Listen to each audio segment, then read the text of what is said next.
যে সমাজের প্রত্যেকটা পর্দার ওয়াজের নিচে কমেন্টস পুরুষদের, কিয়ামতের আলামত, মহিলা ধ্বংস, মহিলা ফিতনা, এগুলো আছে হাদিসে, ঠিক আছে। কিন্তু কোরআনুল কারীম যদি তুমি অধ্যয়ন করো, ওখানে প্রথমে পর্দার কথা আছে পুরুষের, সেকেন্ড আয়াতে মানে এর পরের আয়াতে আছে মহিলার, সেম পর্দা। মানে ওর কথা হচ্ছে মহিলা হাঁটছে, সমাজ নষ্ট হয়েছে কেমনে? পোলাপান ফেলফেল করে তাকায়া ছিল, পোলাপান যে ফেলফেল করে তাকায়া ছিল, ওতে পোলাপানের সমাজ নষ্ট হয় নাই। তো এই সমাজের ক্র্যাক মাইন্ডেড পুরুষের কি করব আমি? কি করব এই অর্ধগলিত পচা বিবেকহীন পুরুষের এই সমাজের বসতিতে? এই সমাজ কীভাবে উন্নত হবে যে সমাজের পুরুষকে আল্লাহ বলেছে তুমি তোমার চক্ষুকে অবনত করো, সে এমনি তাকায়। আল্লাহ বলছেন নিচে করো, সে তাকায়। এটা দোষ না। মহিলা আল্লাহকে বলছে ঢেকে চলো, মহিলা খুলে চলছে কেন? মহিলার দোষ। দুইজনের তো দোষ হওয়া উচিত এখানে, ঠিক না? কিন্তু এখানে দোষ একজনের। এখানে দোষ কয়জনের? একজনের দোষ। আচ্ছা, মহিলাকে যেই মানে সহবাসের যেই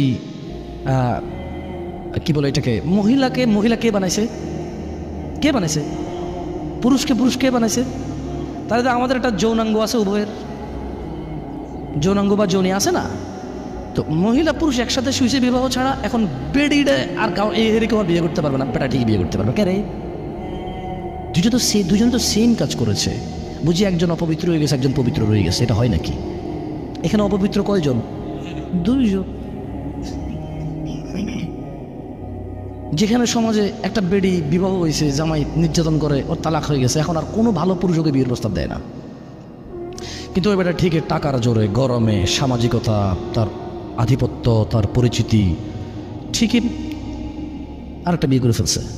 মহিলাটা আগে বিয়ে হয়েছিল, কই অমুক জায়গায়, তো ঘর থাকে নাই না, তালাক হয়ে গেছে, বিয়ে দিয়ে দিছে। আচ্ছা, নিশ্চয়ই বেডির সমস্যা আছে।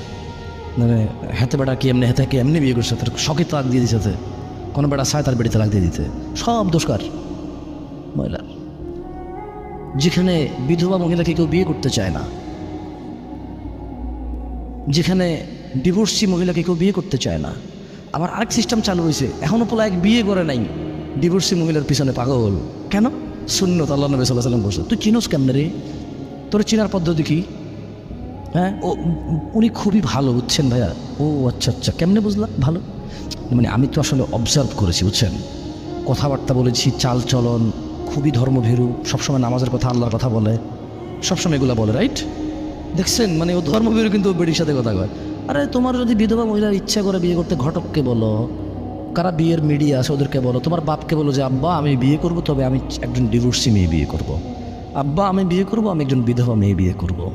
যদি কোনো বোন বিয়ে বসতে চায়, সে বলবে যে আব্বা আমি বিয়ে বসবো, তবে আমি কুমার ছেলের কাছে বসবো না, এমন একজন পুরুষ যার বউ আছে এবং তাদের খুব ভালো সুখের সংসার, যে পুরুষ তার বউয়ের প্রতি নির্যাতন করেন, আপনি এরকম একজন দেখেন। মানে যদি তোমার এত শখই জাগে বিবাহিত বেটার সাথে বিয়ে বসতে, তোমার যদি এত শখই জাগে ডিভোর্সি আর বিধবা মহিলার সাথে বিয়ে বসতে, তখন তুমি ওই পদ্ধতি অবলম্বন করতে পারো। নিজে নিজে কানেক্টেড হয়ে যাওয়ার দরকার নেই। ওখানে তো জানা সৃষ্টি হবে, কি সৃষ্টি হবে? আল্লাহ আমাদেরকে বুঝার তৌফিক দান করুন।